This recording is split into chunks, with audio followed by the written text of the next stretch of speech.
The Zealothy research vessel Harmony's Edge drifted through the void like a wounded bird, its hull scarred by energy burns and micrometeor impact from the 3-day running battle. Captain Vexhai pressed her four-fingered hands against the command console, her normally pristine blue-scaled skin now dulled with exhaustion and fear. The bridge hummed with the desperate efficiency of a crew that knew death stalked them through the black. "Status report," she commanded, though her translator's mechanical voice could barely mask the tremor in her natural speech. "Hull integrity at 43%, reported her chief engineer, Cole Theck, his usual confidence replaced by grim professionalism. "Main engines are offline. We're running on backup power, and life support is stable for now, but if we take another direct hit..." He didn't need to finish. Everyone on the bridge understood their situation. The Harmony's Edge was a research vessel, designed for deep space exploration and scientific missions, not warfare. Her shields were meant to deflect cosmic radiation and small debris, not the devastating plasma volleys of Karvak war cruisers. "Long-range sensors?" Vexhai asked, though she dreaded the answer. Her sensor officer, a young Zealothy named Yelnara, bent over her console. "3 Karvak vessels maintaining pursuit formation.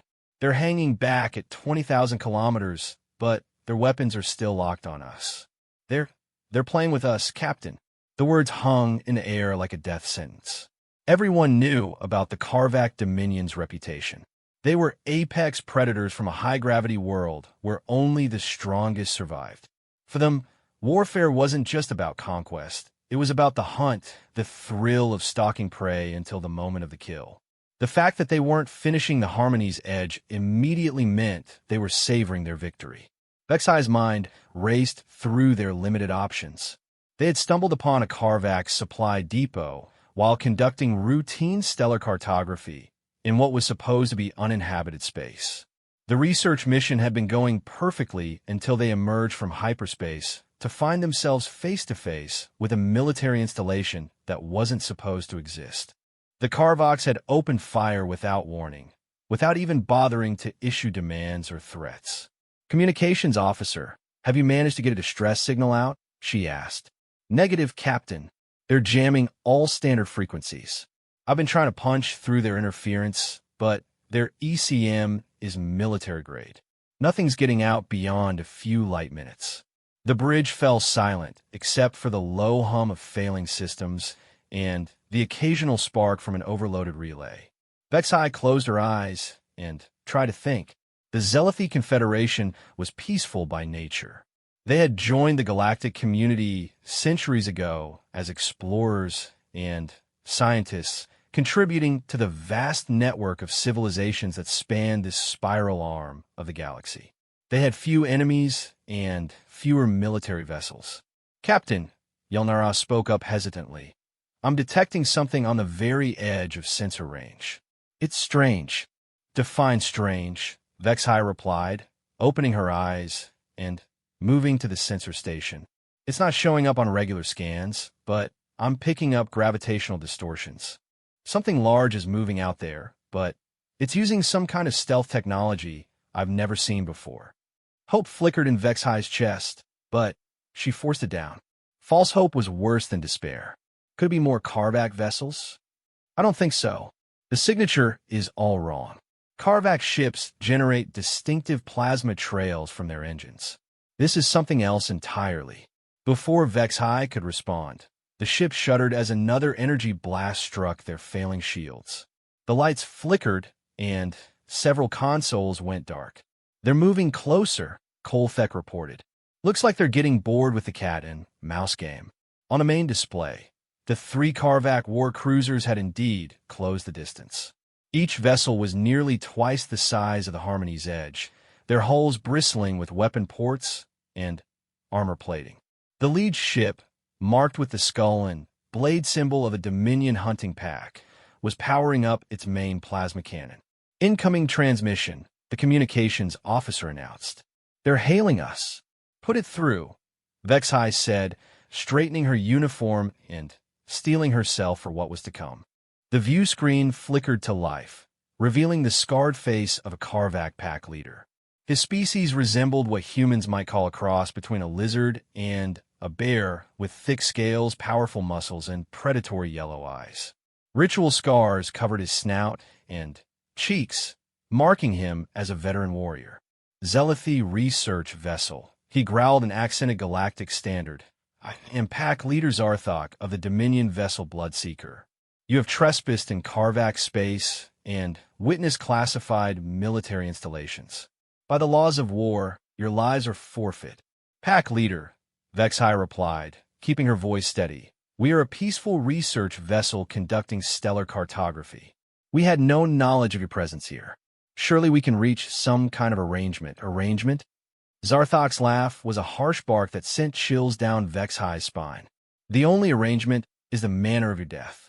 You may choose to die fighting, or you may prepare to be boarded. Either way, your vessel will join our trophy collection. The transmission cut off, leaving the bridge in tense silence. Vexhai felt the weight of her crew's lives pressing down on her shoulders. 23 souls under her command, all brilliant scientists and explorers who had signed up for the wonder of discovery, not the terror of war. Options? She asked quietly. We could try to run, suggested her navigator, but our engines are too damaged. They'd catch us within minutes. We could surrender, offered another crew member, but everyone knew the Karvak reputation for treating prisoners. Or we could fight, Kolthek said grimly. We have some defensive systems still online. We might take one of them with us. Before Vexhai could respond, Yelnara gasped at her sensor console. Captain, the gravitational distortions, they're getting stronger. Something big is coming this way, and it's moving fast. How fast? Vexhai demanded, rushing to the sensor station. I don't understand these readings. Whatever it is, it's traveling at near-light speed, but without generating the normal energy signatures. It's like it's bending space itself around it. Suddenly, the ship's proximity alarms began blaring. Red lights flashed across the bridge as the computer detected multiple massive objects emerging from hyperspace. But these weren't appearing on the main shipping lanes or standard emergence points. They were materializing throughout the immediate area, as if they had been lying in wait. One in the depths of space, Kolthek muttered, staring at his displays in disbelief. The main view screen automatically shifted to show the space around them, and Vexhai felt her breath catch in her throat. Ships were appearing everywhere, massive vessels that dwarfed even the Karvak war cruisers. But these weren't like any designs in the galactic databases. They were sleek yet brutal, with angular hulls that seemed to absorb light rather than reflect it. Strange energy patterns danced along their surfaces, and their mere presence seemed to bend the very fabric of space around them. Unknown vessels. Came a transmission on all frequencies, spoken in perfect galactic standard but with an accent none of them recognized. This is Admiral Sarachun of the Terran Defense Force vessel Retribution. You're ordered to stand down immediately and prepare to be boarded. The communication wasn't directed at the Harmony's edge. It was being broadcast to the Karvak vessels. Vexhai watched in amazement as the three war cruisers, which had seemed so threatening moments before, suddenly looked small and outmatched against the newcomers. Who are the Terrans? Yelnara whispered, but no one had an answer. On the view screen, they could see the lead Karvak vessel turning to face the largest of the unknown ships. Pack Leader Zarthok's voice crackled over the comm channels. Unknown vessels, you have no authority here. This is Karvak space, and we are conducting lawful military operations. Withdraw immediately or face the consequences. The response came swiftly and without emotion. Pack Leader Zarthok, you are in violation of Galactic Community Accords regarding attacks on civilian vessels. Your ships have been targeting a research vessel flying under peaceful exploration charter. You have 30 seconds to power down your weapons and surrender, or we will consider you hostile and act accordingly. Zarthok's laughter echoed across the communication channels. Terrans? Never heard of you. Your ships may be large, but the Dominion bows to no one. We are apex predators, born for war. Prepare to learn why the galaxy fears the Karvak. The Karvak ships immediately began powering up their weapons, their hulls glowing with the angry red light of plasma conduits charging for battle. The three war cruisers moved into attack formation, their decades of experience in fleet combat evident in their precise movements. But, as Vexhai watched, something extraordinary happened. The Terran vessels didn't respond with the typical tactical positioning she expected from military ships. Instead, they simply waited. The largest vessel, presumably the Retribution, remained motionless as the Karvak ships approached, almost as if it were inviting attack. "Are they insane?" Kolthek asked. "They're not even raising shields." But Yelnara was staring at her sensors with growing amazement. "Captain, I'm reading massive energy buildups throughout their fleet. These readings are unlike anything in our databases. It's like they're powered by miniature stars." The first Karvak ship opened fire, sending a devastating plasma volley toward the Retribution. The weapons that had so easily overwhelmed the Harmony's Edge's defenses struck the Terran vessel's hull and simply disappeared. There was no explosion, no energy discharge, nothing. The plasma beams seemed to be absorbed into the strange dark material of the ship's hull. "Impossible," breathed Kolthek. "Nothing can absorb that much energy without some kind of reaction." The second and third Karvak vessels joined the attack, pouring everything they had into the motionless Terran ship. Plasma beams, particle accelerators, and fusion torpedoes struck the hull in a continuous barrage that should have reduced any vessel to molten slag. But the Retribution remained unharmed, its dark hull seeming to drink in the energy like a black hole. Then, without warning, the Terran ship responded. A single beam of brilliant blue energy lanced out from the Retribution's bow, striking the lead Karvak vessel amidships. The war cruiser, which had moments before seemed so mighty and threatening, simply ceased to exist. There was no explosion, no debris field. One moment it was there, and the next it was gone, as if it had never existed at all. The remaining two Karvak ships immediately ceased fire and began frantically signaling surrender. But Admiral Chen's voice came across the channels again, cold and implacable. Surrender was offered once. It was refused. The consequences were made clear. Two more blue beams reached out from the Terran fleet, and the remaining Karvak vessels vanished into nothingness. The space around the Harmony's Edge was suddenly quiet and peaceful, as if the battle had never occurred. Vexhai realized she was holding her breath and forced herself to exhale. Around the bridge, her crew sat in stunned silence, trying to process what they had just witnessed. Ships that could absorb unlimited punishment and respond with weapons that could delete matter from existence. This was technology beyond anything the galactic community had ever imagined. Zealoty Research Vessel Harmony's Edge, came Admiral Chen's voice, now gentle and concerned. "This is Admiral Chun of the Terran Defense Force. Are you in need of assistance?"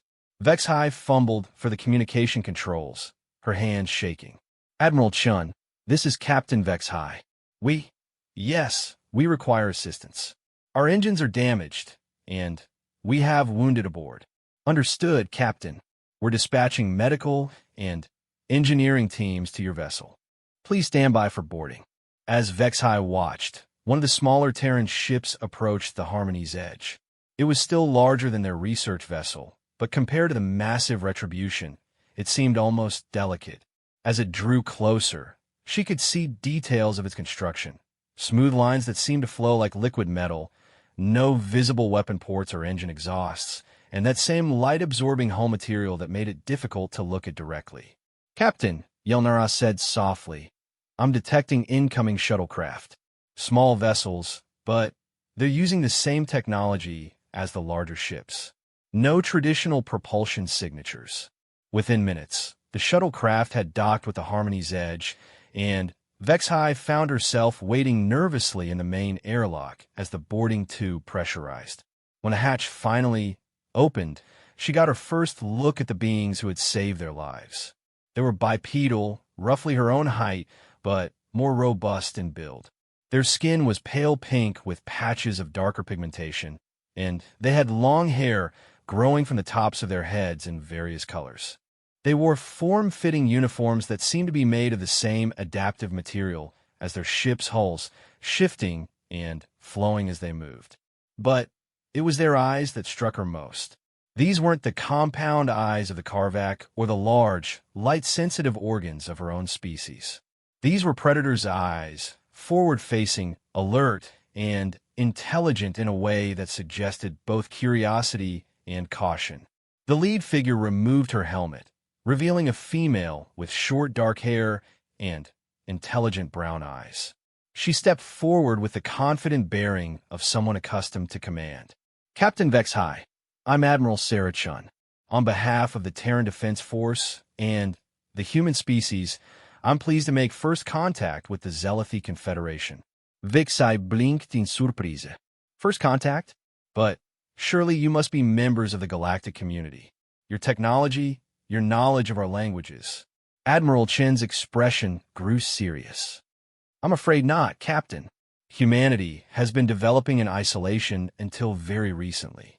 We've been monitoring galactic communications for some time, learning your languages, and studying your various civilizations. But this is indeed our first direct contact with any galactic species." The implications of this statement sent a chill down Vexhai's spine.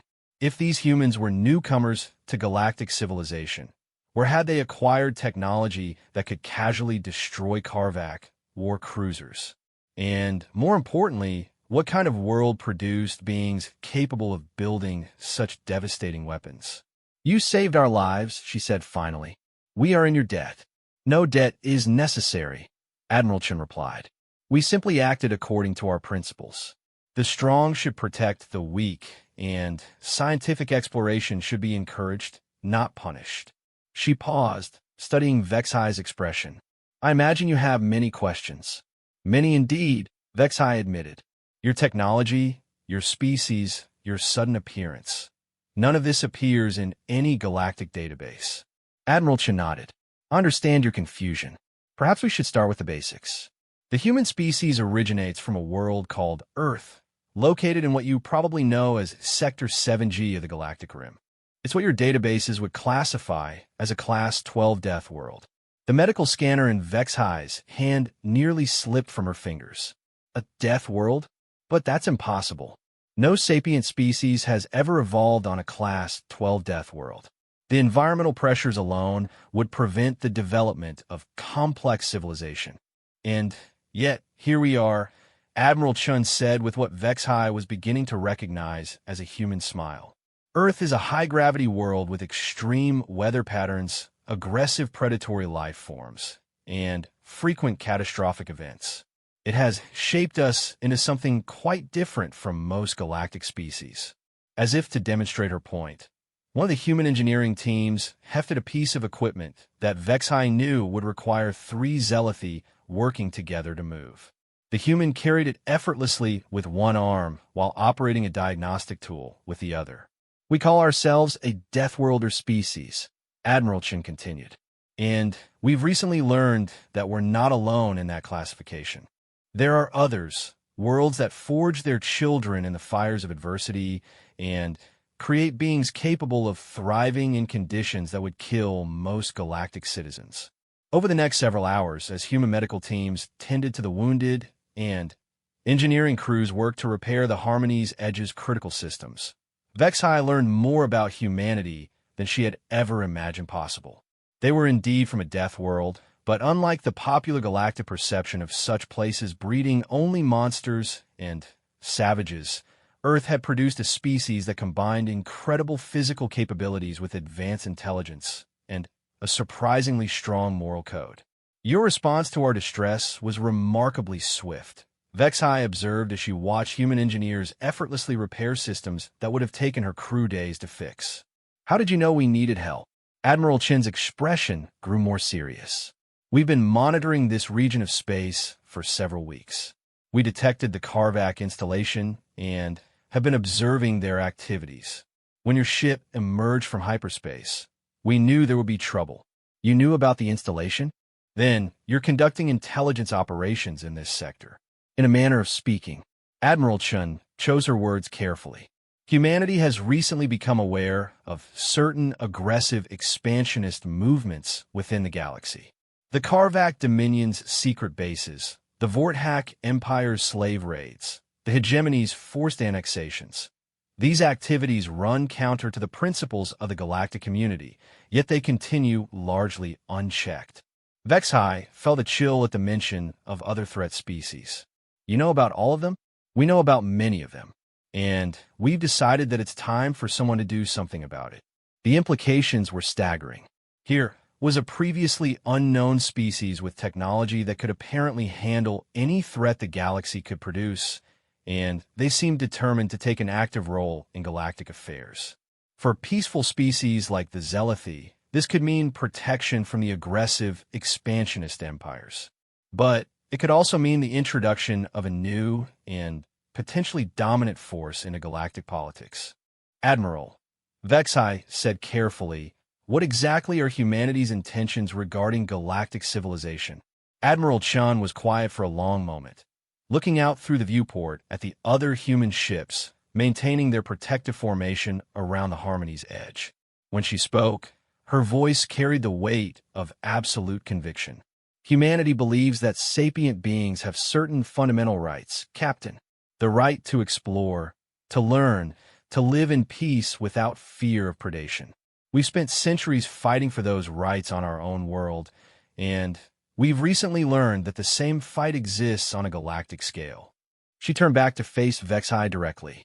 We intend to join the galactic community, Captain, but we're going to join on our terms, and we're going to ensure that the community's stated principles are actually enforced.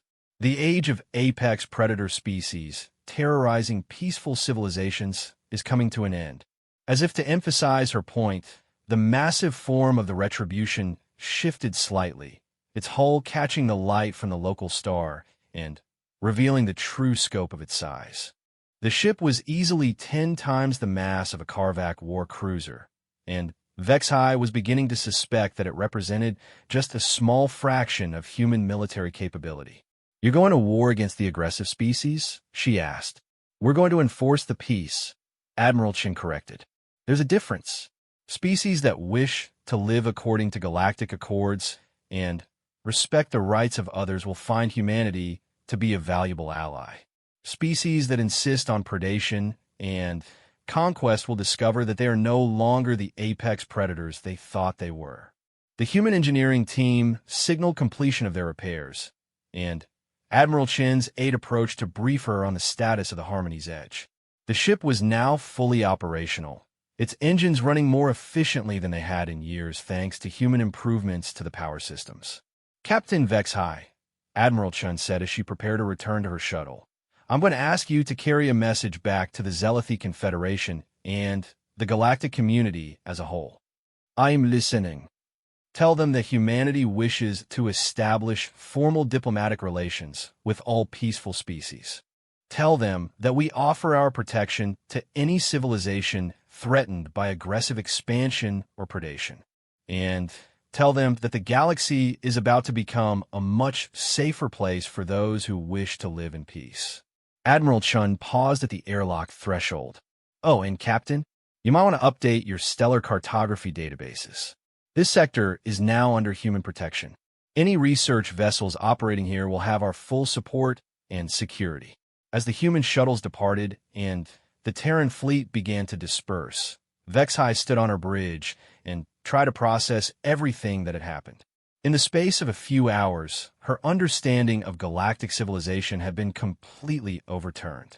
There were Deathworlder species with technology beyond imagination, and one of them had just announced its intention to reshape the fundamental balance of power in the galaxy. Captain, Yelnara said softly, should I set course for Zealothi space? Vexhai nodded, still staring at the space where the retribution had been moments before. Yes, maximum speed. The Confederation Council needs to hear about this immediately. As the Harmony's Edge entered hyperspace and began its journey home, Vexhai couldn't shake the feeling that she had just witnessed the beginning of a new era in galactic history. The question was whether that era would bring the peace and security the humans promised, or something far more complex and dangerous. One thing was certain: the galaxy would never be the same again. The Galactic Community Council chamber buzzed with intention that Ambassador Kethvar had never experienced in his 2 centuries of diplomatic service. Representatives from hundreds of species filled the tiered seats, their various forms of communication creating a cacophony of clicks, whistles, harmonics, and electronic translations. At the center of it all, Captain Vexhai stood at the speaker's podium, her blue-scaled hands gripping the edges as she concluded her report. And that is how the human fleet eliminated 3 Karvak war cruisers without sustaining any apparent damage, she said, her voice carrying clearly through the translation matrix. Admiral Chun made it clear that humanity intends to join the galactic community and enforce what she called the peace. The silence that followed was deafening. Ambassador Kethvar, representing the peaceful Zealoty Confederation, could feel the weight of every gaze in the chamber. His own species had always been mediators, bridge builders between the more aggressive and passive civilizations. But this situation was unlike anything in recorded galactic history. High Counselor Morthack of the Vegan Consortium was the first to speak, his crystalline form refracting the chamber's lights as he addressed the assembly. Captain Vexhai, you're asking us to believe that a previously unknown species has technology capable of casually destroying Dominion warcruisers? The Karvak are the finest warriors in known space. With respect, High Counselor, Vexhai replied steadily, I am not asking you to believe anything. I am reporting what I witnessed. The human vessel absorbed every weapon the Karvak fired at it, then eliminated all 3 ships with single shots from some kind of energy weapon I've never seen before. Across the chamber, Ambassador Zethrax of the Hegemony leaned forward, his reptilian features twisted into what his species considered a diplomatic smile. Even assuming this report is accurate, one must ask what these humans want in return for their intervention. In our experience, no species offers protection without expecting something in return. Kethvar watched the interplay carefully. The Hegemony was one of the more aggressive civilizations, known for their policy of protective annexation of smaller worlds. They would be naturally suspicious of any force capable of challenging their expansion. According to Admiral Chun, Vexhai continued, humanity seeks formal diplomatic relations with all peaceful species and offers protection to any civilization threatened by aggressive expansion. The chamber erupted into a dozen different forms of agitated communication. Kethvar could see the various political blocs forming even as the debate began. The peaceful research-oriented species were intrigued by the possibility of protection from the aggressive expansionist empires. The militaristic species were clearly threatened by the emergence of a potentially superior force. And the neutralist species were calculating how this new factor would affect the delicate balance of galactic politics. High Counselor Vexthalen of the Inner Rim Alliance called for order, her voice carrying the authority of one of the galaxy's oldest civilizations. Captain Vexhai, did this Admiral Chun make any specific demands or ultimatums? No specific demands, High Counselor. However, she did make it clear that humanity considers certain activities to be violations of galactic community principles. She specifically mentioned the Karvak's secret military installations, forced annexations, and slave raids. Ambassador Zethrax's neck frills flared in obvious agitation. This is outrageous. No single species has the right to unilaterally enforce their interpretation of community principles. We have established procedures for addressing grievances. Procedures that have consistently failed to address the very problems Admiral Chun mentioned, countered Ambassador Yilneth of the Peaceful Exploration Consortium. How many research vessels have been lost to Dominion aggression? How many colonies have been forcibly annexed by the hegemony? Our established procedures amount to little more than strongly worded protests. Kethvar stood, requesting permission to speak. As the chamber turned to him, He chose his words carefully. Fellow representatives, we are approaching this from the wrong perspective. The question is not whether we approve of humanity's intentions. They have clearly demonstrated the power to act regardless of our approval. The question is how we respond to a fundamental shift in galactic power dynamics. Explain, High Councilor Mordhax said. If Captain Vexhi's report is accurate, then humanity possesses military technology that makes them the dominant force in the galaxy. This is now a simple fact of our reality. We can either work with this new reality or find ourselves irrelevant to it. The harsh truth of his words settled over the chamber like a heavy blanket. For millennia, galactic civilization had operated on a relatively stable balance between the aggressive and passive species, with neither side capable of decisive victory over the other. The sudden introduction of a superior force changed everything. Ambassador Thekmol of the Rim Territories raised a manipulator arm. Has anyone verified these claims?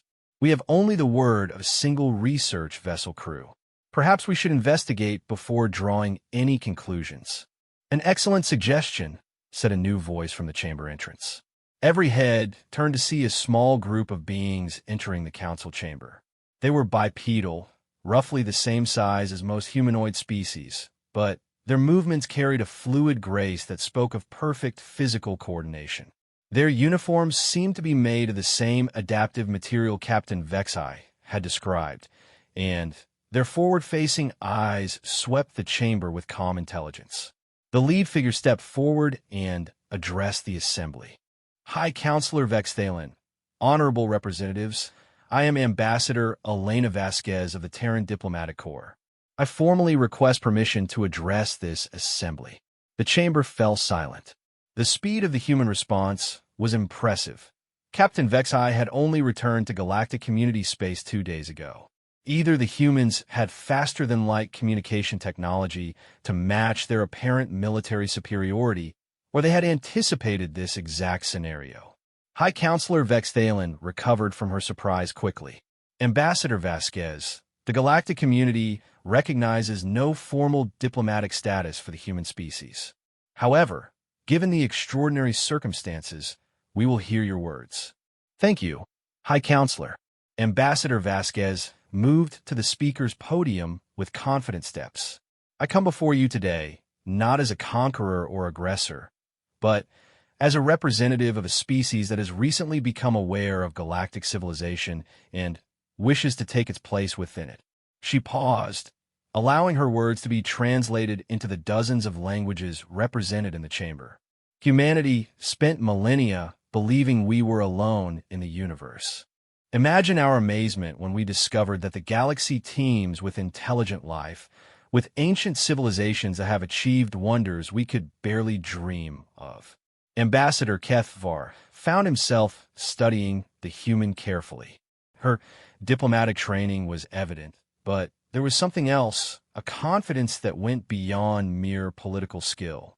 This was someone who knew exactly how much power backed up her words. Yet as we studied your civilizations from afar, Ambassador Vasquez continued, we also discovered that this magnificent galactic community faces challenges that threaten its very foundations. Aggressive species that view peaceful exploration as weakness to be exploited. Expansionist empires that treat entire civilizations as resources to be harvested. Pirates and raiders who prey upon the innocent. Several representatives shifted uncomfortably. The human was being diplomatically indirect, but everyone knew which species she was referring to. On our world, we have a saying, evil triumphs when good people do nothing. We have watched good people, peaceful, enlightened civilizations, suffer while the galactic community debates proper procedures and diplomatic protocols. This is not acceptable to humanity. Ambassador Zethrax could no longer contain himself. You presume to lecture us about acceptability? You appear from nowhere with unverified claims of superior technology and immediately demand the right to reshape galactic civilization according to your standards. Ambassador Vasquez turned to face him directly, and Kethvar saw something in her eyes that made him grateful to be on peaceful terms with humanity. Ambassador Zethrax, I make no demands. I simply inform you of humanity's intentions. We will offer protection to any species that requests it. We will respond to attacks on peaceful vessels and colonies. And we will ensure that the principles your own galactic community charter claims to uphold are actually enforced. And if we refuse to accept your self-appointed authority, Zethrax's threat was clear in his tone. Then you are free to continue as you have, the human replied calmly. But you will do so without preying upon species under human protection. And you will discover that humanity's definition of peaceful species under protection is quite broad indeed. The implications were staggering. If humanity could back up its claims, they were essentially offering to end the reign of the aggressive species that had dominated galactic politics for millennia. But they were also introducing an unprecedented element of uncertainty into the careful balance of power. High Counselor Morthack's crystalline form flickered with agitation. Ambassador Vasquez, you speak of enforcement, but the galactic community has always operated on consensus and voluntary compliance. Are you suggesting the use of force? I am suggesting that voluntary compliance works only when all parties act in good faith, the human replied. When species consistently violate community principles and face no meaningful consequences, the system breaks down. Humanity simply intends to provide those consequences. Through military action, Ambassador Zethrax stated flatly, through whatever means prove necessary. However, we greatly prefer diplomatic solutions. Ambassador Vasquez gestured to include the entire chamber, which is why I am here today, seeking to establish formal relationships with all galactic civilizations. Ambassador Yilneth leaned forward eagerly. What specific protections are you offering, Ambassador Vasquez? Any species that formally requests human protection will receive it. We will escort your research vessels, defend your colonies, and respond to any aggression against your people. In return, we ask only for diplomatic recognition and the opportunity to establish cultural and scientific exchanges. And what of species that don't request protection, but also pose no threat to others? This question came from Ambassador Norkvel of the Independent Traders Union. They will be left entirely alone. Humanity has no interest in conquest or domination. We seek only to ensure that peaceful civilizations can continue their work without fear. Kidvas Tsudekin, Ambassador Vasquez, many of us would like to know more about humanity's capabilities. The reports from Captain Vexai suggest technology far beyond current galactic standards. Can you provide any technical details? The human smiled, and Kethvar was struck by how the expression seemed both friendly and slightly predatory. I can provide some basic information. Humanity has developed what we call deep science, an understanding of physical laws that allows us to manipulate matter and energy in ways that conventional science considers impossible. Our ships are powered by controlled spatial distortions. Our hulls are made from programmable matter, and our weapons operate by selectively altering local physics. The chamber buzzed with excitement and concern. Technology that could alter local physics was theoretical in most galactic databases, a mathematical possibility rather than a practical reality. How long has humanity possessed this technology? High Counselor Vexthalen asked. We began developing it approximately 3 centuries ago, when our expanding civilization encountered certain challenges that conventional technology could not address. Our homeworld's unique environment provided both the necessity and the opportunity for such advancement. Ambassador Zethrax leaned back in his seat, his expression calculating. 3 centuries of development in isolation, with no external oversight or limitation. That explains much about your apparent capabilities. Indeed, Ambassador Vasquez agreed. While galactic civilization was maintaining a careful balance between competing interests, humanity was focused entirely on pushing the boundaries of what was possible. The result is that we now possess certain advantages in both technology and strategic thinking. Advantages you intend to use to reshape galactic politics. Observe High Councilor Mordhack. Advantages we intend to use to protect the innocent and preserve the peace. If that reshapes galactic politics, so be it. The debate continued for hours, but Kethvar could see the underlying currents clearly. The peaceful species were increasingly drawn to the idea of guaranteed protection from aggressive neighbors. The aggressive species were calculating whether they could afford to oppose this new force. And the neutral species were trying to determine how to position themselves advantageously in the new order. Finally, High Councilor Vexthalen called for a recess to allow private consultations among the various delegations. As the chamber emptied, Kethvar approached Ambassador Vasquez, who remained at the podium reviewing her notes. "Ambassador," he said carefully, "may I speak with you privately?" "Of course, Ambassador Kethvar. I've been hoping for the opportunity to speak with a representative of Captain Vexhi's people." They moved to a small consultation chamber off the main floor, and Kethvar activated the privacy field before speaking. "Ambassador Vasquez, I must ask directly, can humanity actually deliver on the promises you're making?" The human's expression became serious. "Ambassador, what I'm about to tell you is not for public consumption, but I believe you deserve a complete answer." The fleet that rescued Captain Vexhi was a single patrol group, 12 ships conducting routine border surveillance. Humanity currently maintains over 3,000 similar fleets, with total military forces numbering in the hundreds of thousands of vessels. Kethvar felt his legs weaken, and he quickly took a seat.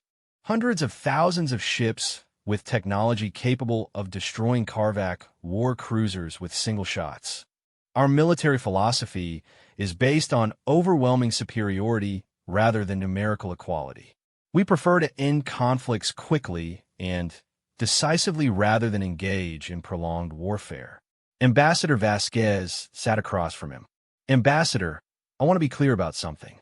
Humanity doesn't want to rule the galaxy. We want to ensure that the galaxy can continue to develop and explore without being held back by the predatory instincts of a few aggressive species.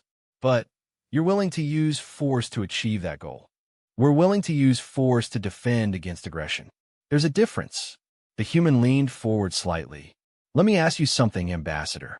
How many Zealothi research vessels have been lost to Dominion attacks over the past century?"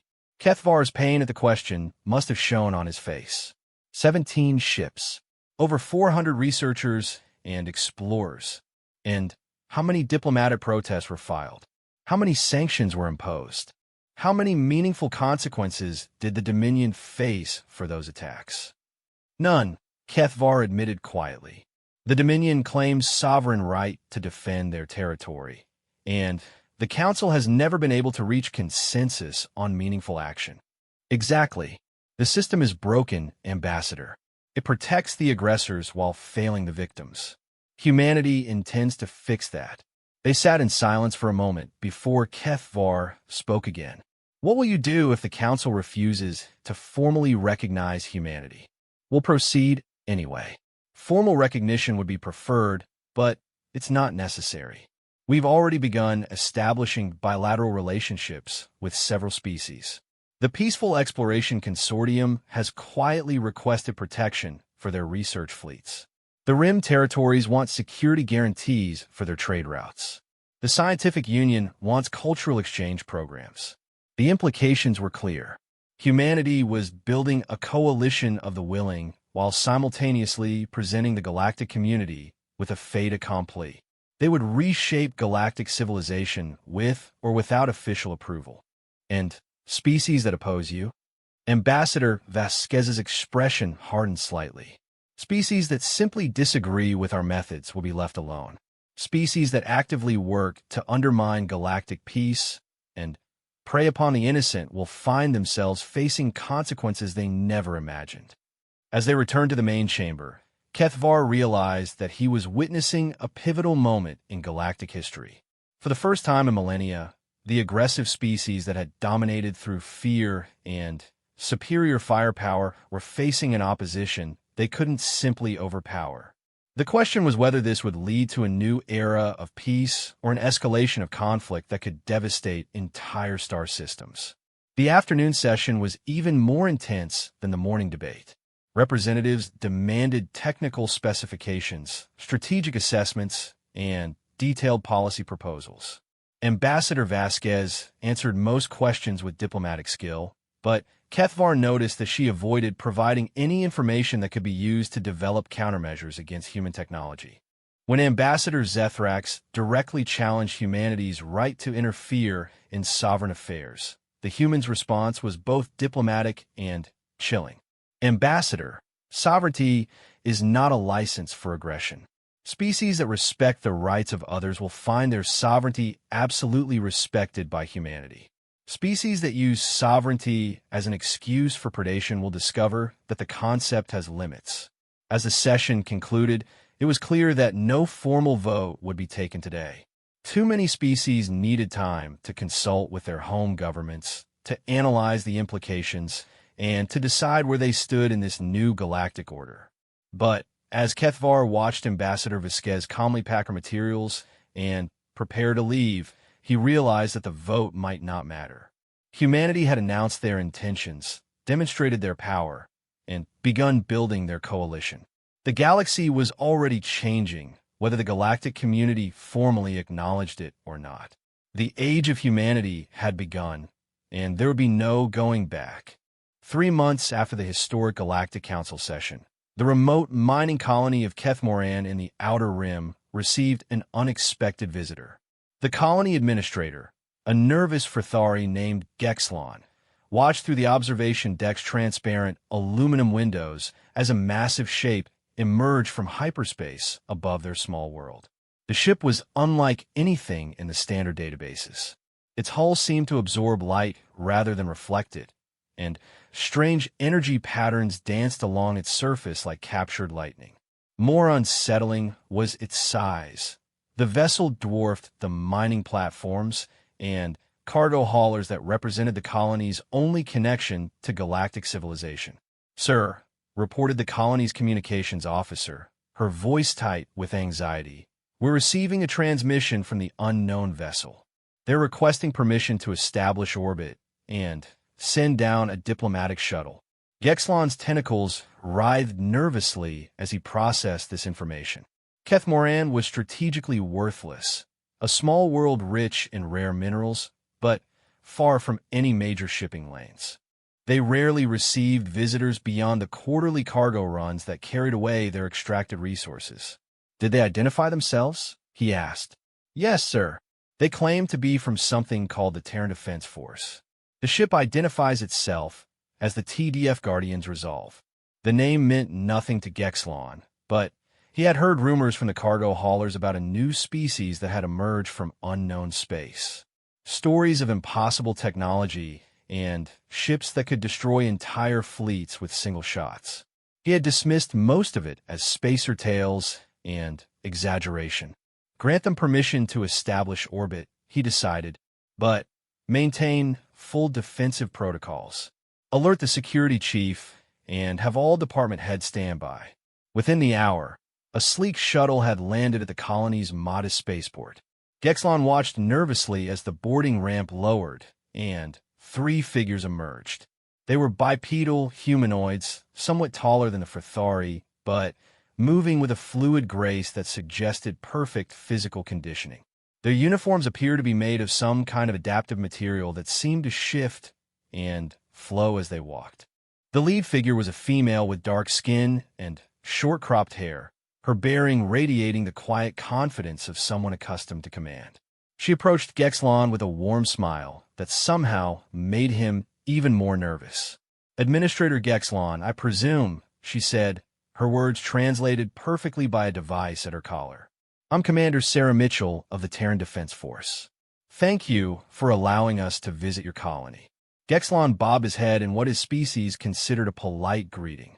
"Commander Mitchell, welcome to Kethmoran. Though I must admit, I'm somewhat confused about the purpose of your visit.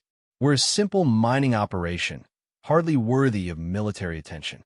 Commander Mitchell's expression grew more serious.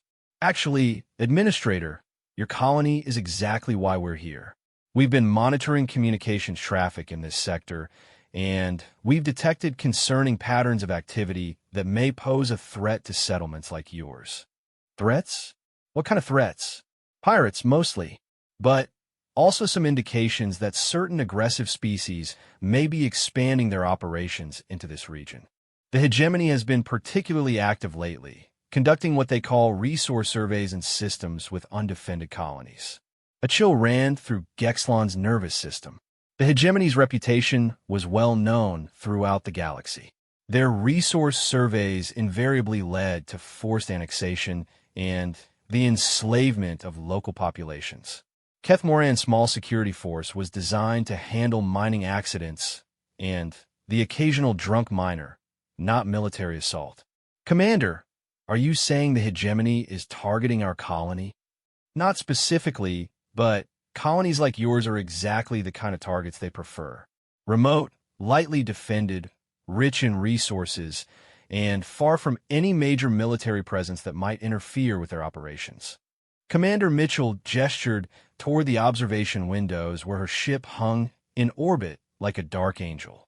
Humanity has recently made a commitment to protecting peaceful civilizations from such threats. We're offering your colony protection under the Terran Defense Mandate. Gexlon's tentacles curled with uncertainty. What would such protection entail? We would establish a small monitoring station on your world and maintain regular patrols of this system. Any aggressive action against your colony would be met with immediate response from the Terran Defense Force. In exchange, we would ask only for permission to establish a small base and the opportunity to conduct cultural exchanges with your people. It sounded too good to be true, which immediately made Gexlon suspicious. Commander, what aren't you telling me? No species offers military protection without expecting something substantial in return. Commander Mitchell's smile returned, and Gexlon noticed it seemed genuinely appreciative of his caution. You're right to be suspicious, Administrator. In our experience, healthy skepticism is a survival trait. She paused thoughtfully. The truth is that humanity has strategic interests in maintaining stable, peaceful colonies throughout the galaxy. Every peaceful settlement that thrives is a victory against the forces that would turn the galaxy into a battlefield between predator species. And if we refuse your protection, then we leave, and you continue as you always have. No triads, no coercion, no consequences. Humanity doesn't force its protection on anyone. Gexlon considered this carefully. The Frithari were a cautious species by nature, and accepting protection from an unknown force seemed risky. But the alternative, facing hegemony annexation with only their 12-person security team, seemed far worse. I'll need to consult with my department heads and send a report to the Frithari Colonial Authority, he said finally. Of course. Take all the time you need. We'll remain in orbit until you've made your decision. Over the next 3 days, Gexlon found himself in constant communication with colonial authorities, department heads, and worried colonists. The Terran ship remained in orbit, making no aggressive moves, but serving as a constant reminder of the decision at hand. On the second day, they received unexpected visitors. 3 hegemony vessels emerged from hyperspace and immediately demanded permission to conduct a routine resource survey of the system. Their timing was either incredibly coincidental or disturbingly convenient. Gexlon watched from the observation deck as the hegemony ships approached the orbital positions where the human vessel waited. The contrast was stark. The hegemony ships were massive, aggressive-looking vessels bristling with weapons and sensor arrays. They moved with the arrogant certainty of apex predators entering what they considered their territory. Administrator, reported the communications officer, the hegemony ships are demanding that the unknown vessel identify itself and state its business in their territory. Their territory? This is an independent system. Yes, sir, but they're claiming it falls under their sphere of protective influence under the Galactic Resource Management Treaty. Gexlon's tentacles writhed with frustration. The Resource Management Treaty was a piece of legal fiction that aggressive species used to justify their expansion. It had been challenged countless times in the galactic community, but never successfully overturned.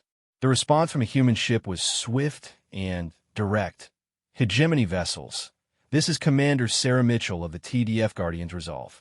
You are in the sovereign space of an independent colony under the protection of the Terran Defense Force. You have no authority here. The lead hegemony ship immediately responded with typical aggression. Unknown vessel. You will identify yourself fully and explain your unauthorized presence in hegemony space. Failure to comply will be considered an act of hostility. What happened next will become legend among the colonists of Keth Moran. Commander Mitchell's voice came across all communication channels, calm and absolutely certain. Hegemony vessels, you have 30 seconds to withdraw from this system. Any attempt to approach the colony or conduct unauthorized surveys will be considered an act of aggression against a Terran protectorate. The hegemony commander's response was a harsh laugh. Unknown vessel, you're clearly outnumbered and outgunned. 3 hegemony heavy cruisers against a single ship of unknown capability. Withdraw immediately or be destroyed. The 30 seconds elapsed in tense silence.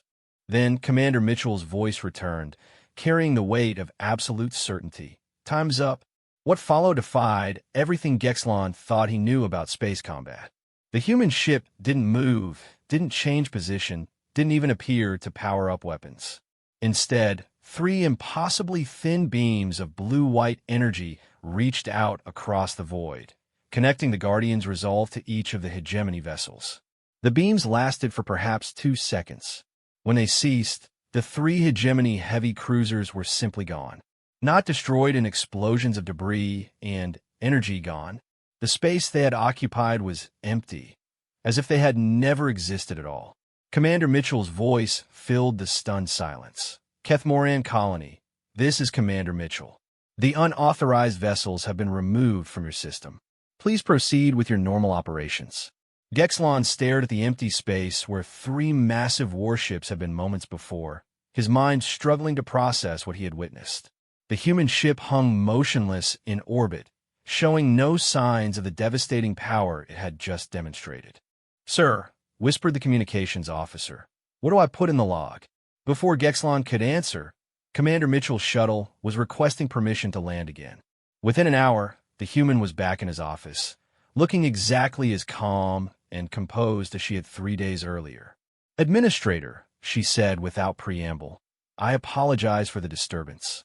Sometimes aggressive species need a clear demonstration of consequences before they understand new realities. Commander, what happened to those ships? Our sensors showed them simply disappearing. Hegemony vessels are typically heavily shielded, making traditional destruction messy and potentially dangerous to nearby civilian installations. Our disintegration beams simply unmake the molecular bonds holding their ships together. The result is a clean removal without debris fields or explosive shockwaves. Gexlon felt his tentacles go numb. You unmade them? The entire ships and crews, unfortunately. Humanity prefers non-lethal solutions, but the hegemony has a well-documented history of interpreting anything less than complete destruction as weakness to be exploited.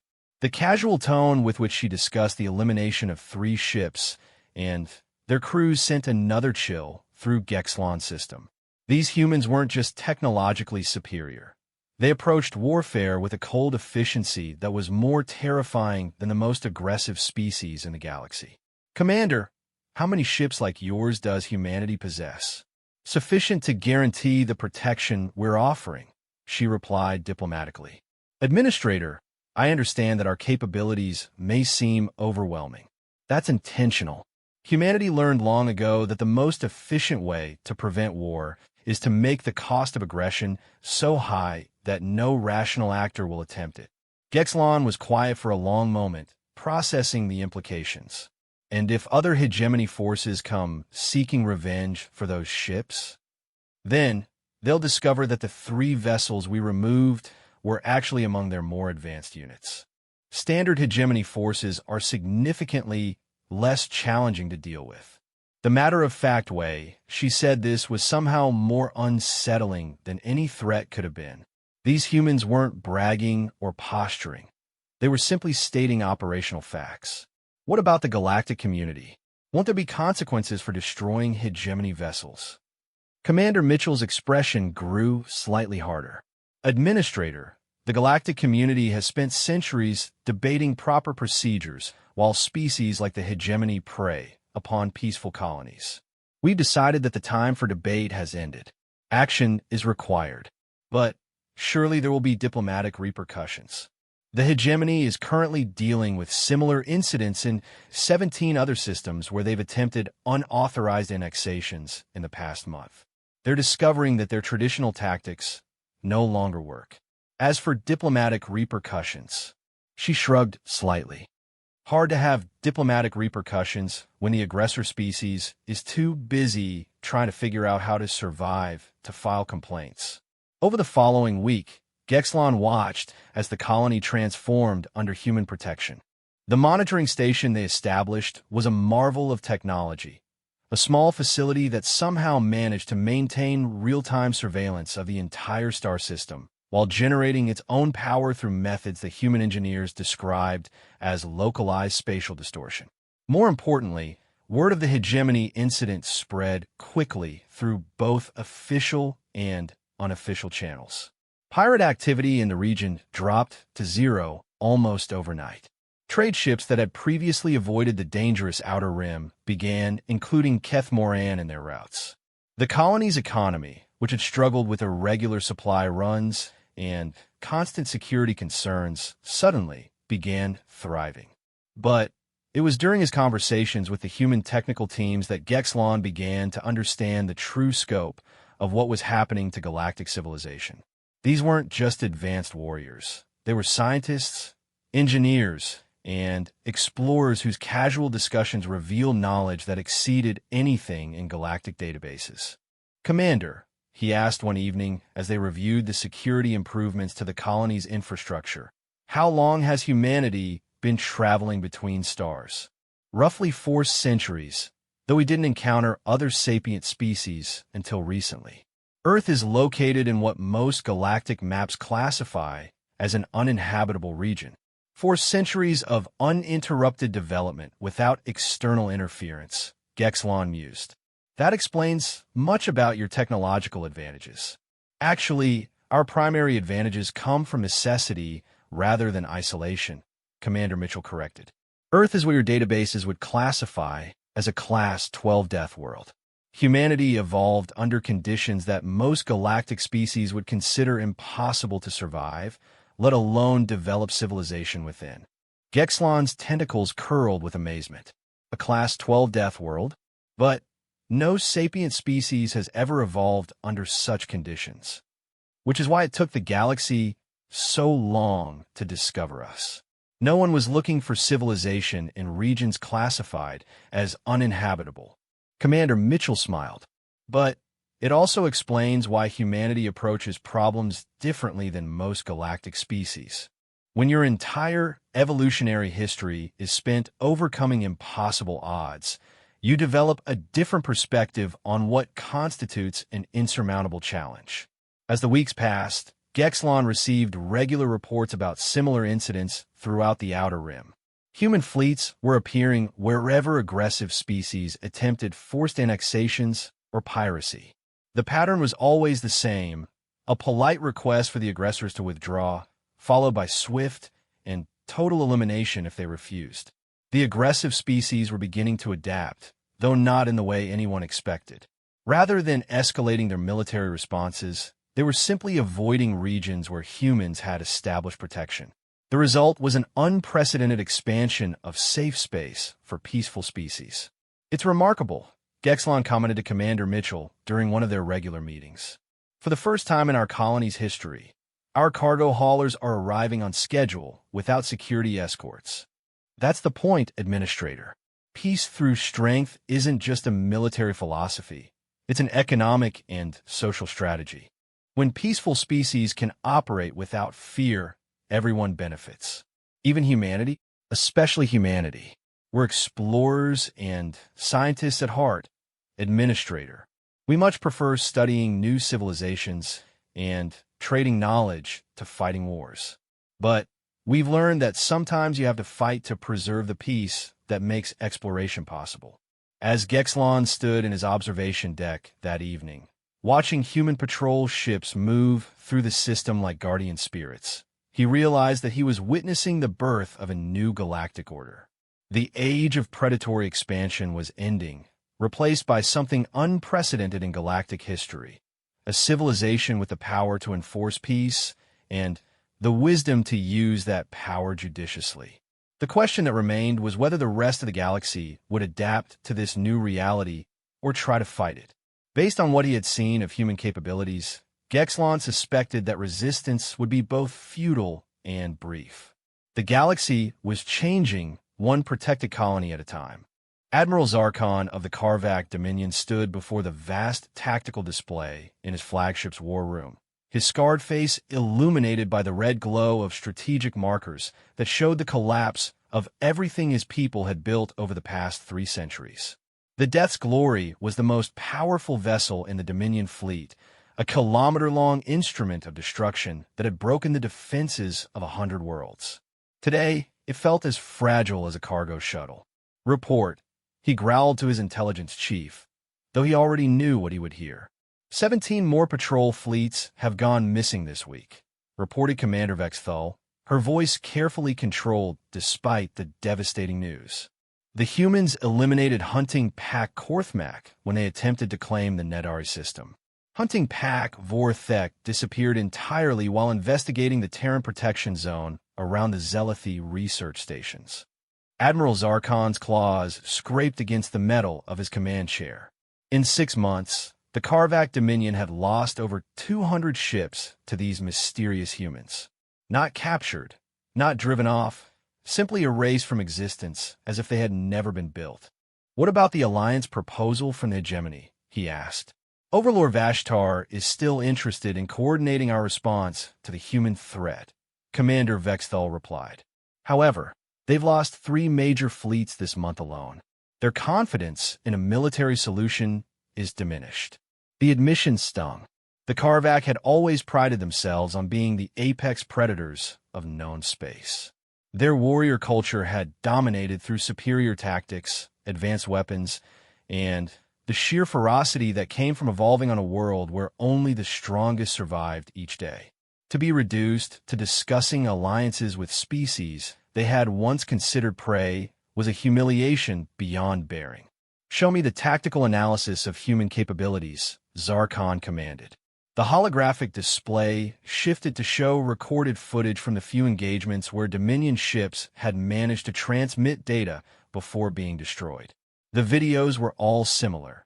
Human ships that absorbed massive weapon strikes without apparent damage, then responded with impossibly precise energy beams that simply deleted their targets from reality. "Our best scientists still cannot explain their technology," reported Chief Engineer Morphkull. "Their hulls appear to be made from some kind of programmable matter that can absorb and redistribute energy. Their weapons operate by manipulating fundamental forces we don't fully understand. And their ships move without generating detectable propulsion signatures." "Magic," spat Admiral Zarkon. "They might as well be using magic." "Actually, sir," the engineer continued hesitantly, "some of our theorists believe they may have discovered ways to manipulate reality itself at the quantum level. It would explain their seemingly impossible capabilities." Before Zarkon could respond, his communications officer interrupted with obvious alarm. "Admiral, we're receiving a transmission from an unknown vessel. It's broadcasting on all frequencies simultaneously, somehow penetrating our security protocols." "Show me," Zarkon ordered. The main display flickered and resolved into the image of a human female in a military uniform. Her expression was calm and professional, but her eyes held the same predatory intelligence that Zarkon had seen in the galaxy's most dangerous hunters. "Admiral Zarkon," she said, speaking perfect Karvak despite the species' complex linguistic structure, "I am Admiral Elena Rodriguez of the Terran Defense Force. I believe it's time we had a conversation." The fact that she knew his name and location sent a chill through Zarkon's combat-hardened nerves. The Death's glory was deep in Dominion space, surrounded by patrol fleets and defense stations. For the humans to pinpoint his exact location suggested surveillance capabilities that bordered on omniscience. "Human," he replied, his voice carrying all the menace his species was famous for. "You have cost the Dominion many ships. We do not negotiate with prey species." Admiral Rodriguez's expression didn't change, but something shifted in her eyes that made Zarkon's predatory instincts scream warnings. "Admiral, I think there's been a fundamental misunderstanding about which of us is the predator and which is the prey." The display suddenly expanded to show space around the Death's glory, and Zarkon felt his blood turn cold. His flagship was surrounded. Dozens of human vessels had appeared from nowhere, their dark hulls barely visible against the starfield except for the energy patterns that danced across their surfaces like captured lightning. "Ow!" Commander Vexthal whispered, staring at sensor readings that showed no indication of how the human fleet had arrived undetected. "We've been monitoring your activities for some time," Admiral Rodriguez continued. "Your species has an impressive military tradition, and, under different circumstances, we might have found common ground. Unfortunately, your culture's approach to weaker species is incompatible with galactic peace." Zarkon forced himself to remain calm, despite the tactical nightmare unfolding around his ship. "What do you want, human? I want to offer you a choice. The Karvak Dominion can continue to exist, but it will exist according to new rules. No more hunting of peaceful species. No more forced annexations. No more treating entire civilizations as prey. In return, you'll be allowed to maintain your internal culture and territorial integrity." The offer was simultaneously generous and insulting. Generous because it allowed the Dominion to survive when humanity clearly had the power to eliminate it entirely. Insulting because it reduced the mighty Karvak to vassals, forbidden from the very activities that defined their identity. "And if we refuse?" Zarkon asked, though he suspected he knew the answer. "Then the Karvak Dominion will join the historical record alongside other aggressive civilizations that chose extinction over adaptation." Admiral Rodriguez's tone remained conversational, but the threat was unmistakable. Around the Death's glory, human ships maintained their positions with the patience of apex predators who knew their prey had nowhere to run. "You cannot simply eliminate an entire civilization," protested Commander Vexthal. "The galactic community would never allow such genocide. The galactic community has spent centuries allowing the systematic oppression and destruction of peaceful species," Admiral Rodriguez replied. "They've demonstrated that their primary concern is maintaining diplomatic protocols rather than protecting innocent lives. Humanity has decided to prioritize differently." She paused, allowing her words to sink in. "However, I want to be clear about something. Humanity has no interest in genocide. We're offering the Karvak a path to survival and even prosperity. Your species' warrior culture, properly channeled, could make valuable contributions to galactic civilization." Properly channeled? Zarkon's voice carried dangerous undertones. Defense rather than aggression. Protection rather than predation. There are hostile forces in the galaxy that even humanity considers dangerous. The Karvak could find honor in standing against true threats rather than terrorizing peaceful researchers. On his tactical display, Zarkon could see that every ship in his patrol fleets had been similarly surrounded by human vessels. The coordination required for such an operation was staggering. It suggested intelligence networks and strategic planning capabilities that exceeded anything in Dominion databases. "How long have you been watching us?" he asked. "Long enough to map every Dominion installation, ship movement, and command structure. We know about the secret bases, the slave-taking operations, the planned expansion into Zealoty space. We know everything, Admiral." The implications were terrifying. If humanity had such comprehensive intelligence on the Dominion, they likely had similar information about every aggressive species in the galaxy. They weren't just technologically superior. They've been planning this campaign for months or possibly years. What exactly are you offering? Zarkon asked, recognizing that he had no choice but to negotiate. First, all aggressive operations against peaceful species cease immediately. Second, the Dominion withdraws from all territories taken by force in the past 50 years and compensates displaced populations.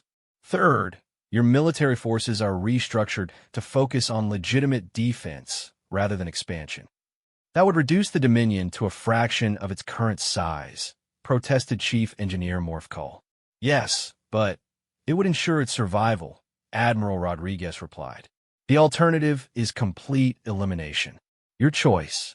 Zarkon studied the human admiral's image, trying to read the psychology behind her calm exterior. His species had evolved as hunters, and he recognized the signs of a predator who had cornered her prey and was offering one last chance for survival. And in return, humanity offers protection from other aggressive species, access to advanced defensive technologies, and the opportunity to rebuild your civilization around sustainable principles. Your warrior culture doesn't have to disappear. It just needs to find more constructive outlets. Admiral Rodriguez gestured, and the display showed images of human-protected worlds where former enemies have been integrated into peaceful development projects. The hegemony chose to negotiate. 3 months ago, they were facing the same ultimatum you are now. Today, their military forces are helping to defend trade routes against pirate fleets, while their scientists work alongside human researchers on advanced defensive technologies. The evidence was compelling, but it also highlighted the scope of humanity's campaign. They weren't just targeting individual aggressive species. They were systematically reshaping the entire galactic order. How many species have you made this offer to? Zarkon asked. All of them. The peaceful species receive protection and support. The aggressive species receive a choice between adaptation and elimination. So far, most have chosen adaptation. And those that chose elimination? Admiral Rodriguez's expression grew harder. The Ravager clans chose to test human resolve by attacking a peaceful agricultural world under our protection. They discovered that there are fates worse than death. Specifically, having your entire civilization edited out of existence so thoroughly that even the memory of your species fades from galactic records. The casual mention of such absolute destruction sent a shiver through everyone on the Death's glorious bridge. These humans didn't just have superior technology, they had the philosophical framework and moral certainty required to use it without hesitation. Admiral Rodriguez, Zarkon said finally, I need to consult with the Dominion Council before making such a momentous decision. Of course, you have 72 hours to reach a consensus. However, I should mention that any aggressive actions taken during those 72 hours will be considered a rejection of our offer. The transmission ended, leaving the bridge in tense silence. Around them, human ships maintained their positions with mechanical precision, waiting for the Karvak decision like patient executioners. Options? Zarkon asked his command staff. We could try to break through their formation, suggested his tactical officer without much conviction. With what result? They've demonstrated the ability to eliminate our ships without apparent effort. We could contact other Dominion fleets and coordinate a massive strike, offered Commander Vexthal, against an enemy that knows our every movement and has technology we can't understand. That would be suicide, not strategy. The truth was inescapable. The Karvak Dominion, for all its military might and warrior tradition, was completely outmatched. These humans had achieved something unprecedented in galactic history, the ability to enforce their will through absolute technological superiority. What about fighting retreat? Asked Chief Engineer Morphcall. We could withdraw to the outer territories and rebuild. Withdraw to where? They found us here, in the heart of our own space. There's nowhere in the galaxy they can't reach us. As the hours passed, and reports came in from across the Dominion, the scope of humanity's operation became clear. Every major fleet, every significant installation, every command center was surrounded by human forces. They hadn't just located and engaged the Dominion military, they had simultaneously neutralized it in its entirety. The choice, as Admiral Rodriguez had said, was simple: adapt or face extinction. For a species that had spent centuries as apex predators, it was the most difficult decision in their history. But as Zarkon reviewed the tactical situation and considered the alternatives, he realized that survival was more important than pride. The Karvak could find new ways to honor their warrior traditions, or they could die clinging to obsolete concepts of supremacy. Signal all fleets, he commanded finally. Stand down all offensive operations, and send a message to Admiral Rodriguez. Tell her the Dominion accept her terms. The age of Karvak dominance was over, but perhaps the age of Karvak survival had just begun.